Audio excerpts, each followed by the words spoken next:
महाराष्ट्र मंत्रिमंडळाची बैठक आणि एक नाही दोन नाही तर तब्बल 21 मोठे निर्णय। कर्करोगाचे उपचार, शिक्षणावर भर, शेतकऱ्यांना दिलासा। मुख्यमंत्री देवेंद्र फडणवीस आणि त्यांच्या टीमने महाराष्ट्रासाठी आखलाय नवा रोडमॅप। आजच्या व्हिडिओत आपण पाहणार आहोत या 21 निर्णयांपैकी कोणते आहेत टॉप 5 मोठे निर्णय, सामान्य माणसाच्या जीवनावर याचा काय परिणाम होणार आणि या निर्णयांमध्ये तुमच्यासाठी काय खास आहे। नमस्कार, मी किमया चौधरी आणि तुम्ही पाहत आहात बोलेमेज। मंत्रिमंडळाने घेतलेल्या या 21 निर्णयांपैकी महाराष्ट्राचा चेहरा मोहरा बदलणारे 5 सर्वात महत्त्वाचे निर्णय कोणते ते पाहूया।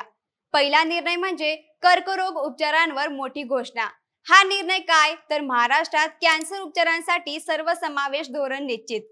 या धोरणाअंतर्गत नागरिकांना दर्जेदार उपचार मिळणार आणि याचा फायदा काय तर राज्यभरात 18 रुग्णालयात कॅन्सरशी संबंधित विशेष उपचार उपलब्ध होतील।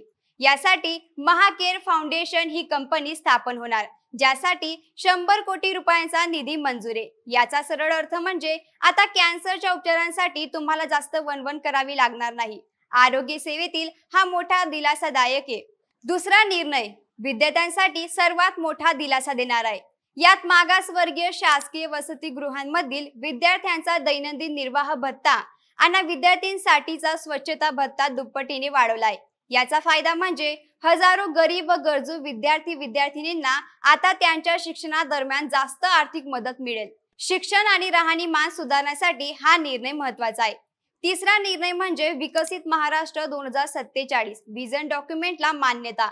यात महाराष्ट्राच्या पुढील 22 वर्षाच्या विकासाची योजना म्हणजेच विकसित महाराष्ट्र 2047 व्हिजन डॉक्युमेंटला मान्यता मिळाली। या निर्णयाचे महत्त्व काय तर हे व्हिजन डॉक्युमेंट AI आधारित विश्लेषण करून तयार केले। याचा अर्थ भविष्यातील गरजा आणि आव्हाने लक्षात घेऊन महाराष्ट्राच्या विकासाचे 100 उपक्रम निश्चित केले आहेत। याचा सरळ अर्थ हा केवळ कागद नाही तर भविष्यातील प्रगतीचा ब्ल्यूप्रिंट आहे। आणि चौथा निर्णय म्हणजे उद्योग क्षेत्राला बळ। AVGC धोरण हा निर्णय काय तर महाराष्ट्राच्या animation, visual effects, gaming, comics आणि एक्सटेंड रियालिटी धोरण 2025 जाहीर आहे। या निर्णयाचा फायदा काय तर सन 2050 पर्यंतच्या नियोजनासह 3268 कोटी रुपयांचा आराखडा मंजूर आहे। याचा अर्थ महाराष्ट्रात गेमिंग आणि मीडिया उद्योगात मोठी क्रांती होणार आणि तरुणांसाठी रोजगाराच्या नवीन संधी निर्माण होणार।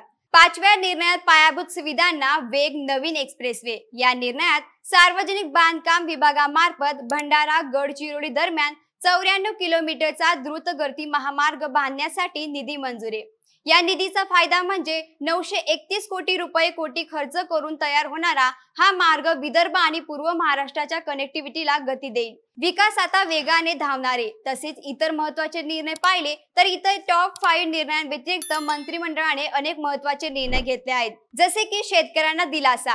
राष्ट्रसंत तुकडोजी महाराज शेतकरी भवन योजनेस 2 वर्षाची मुदतवाढ मिळाली आहे। तसेच गुंतवणूक आणि रोजगार रत्ने व दागिने धोरण 2025 जाहीर। यातून 1 लाख कोटींची गुंतवणूक आणि 5 लाख नवीन रोजगार निर्मितीचे उद्दिष्टे ठेवलेत। वीज आणि ऊर्जा या निर्णयात 5000 मेगावॅट क्षमतेने नवीनीकरण ऊर्जा प्रकल्प उभारले जाणार आहेत।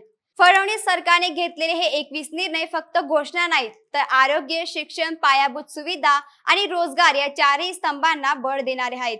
या बैठकीतून एक गोष्ट स्पष्ट होते, सरकार आता नुसते काम नाही तर व्हिजन ठेवून काम करतंय। विकसित भारताच्या वाटचालीत महाराष्ट्रात सर्वात पुढे नेण्याचा हा प्रयत्न आहे। तुम्हाला या 21 निर्णयांपैकी कोणता निर्णय सर्वात महत्त्वाचा वाटला? 500 लोकसंख्येचा निकष बदलायला हवा की नाही? तुमच्या प्रतिक्रिया खाली कमेंट बॉक्समध्ये नक्की नोंदवा। व्हिडिओ आवडला असेल तर लाईक करा, शेअर करा आणि आपल्या बोलेमेज YouTube चॅनलला सबस्क्राईब करायला विसरू नका।